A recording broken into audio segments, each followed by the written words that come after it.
And ahead of that dangerous heat wave and the 4th of July holiday, one of Mecklenburg County's most popular swimming spots is closed because of the ongoing drought. WCNC Charlotte's Autumn Bracey visited Ramsey Creek Beach today and has a look at how the drought is impacting the lake and holiday recreation. Well, despite the holiday week bringing in more visitors, recent rain has not been enough. Water levels still remain too low for swimming. It's really sad because on a typical weekend, this park is crazy busy and everybody's playing in the water.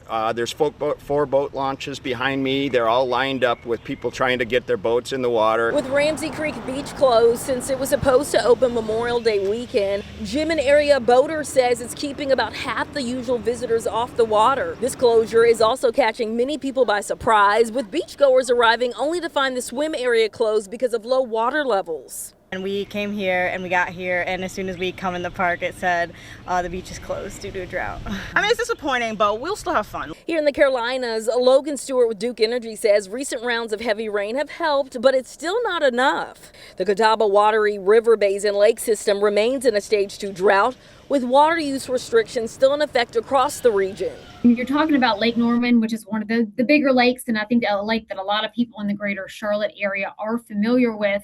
That lake, when you look at last year at this time, it's down by 3.5 feet. So that's a lot. Zimmer tells me he's noticed a difference while taking his boat out on the water and says it's unfortunate the drought is still impacting the lake levels during one of the busiest holiday weeks of the summer. There's a lot more shallow areas to be aware of, shoals and sand, especially on Lake Norman, where boaters are hitting the bottom quite often, places they never used to hit. But I think people are going to find a way to adapt. I know we're just boating in different areas, finding different access to the water. Everyone wants to be on the water, obviously, especially with the temperatures as hot as they are. Well, the Mecklenburg County Park and Recreation will continue evaluating conditions to determine when water levels are good enough to reopen the beach. In the meantime, other parts of Ramsey Creek Park are open for public use. And Cornelius, Autumn Bracey, WCNC Charlotte.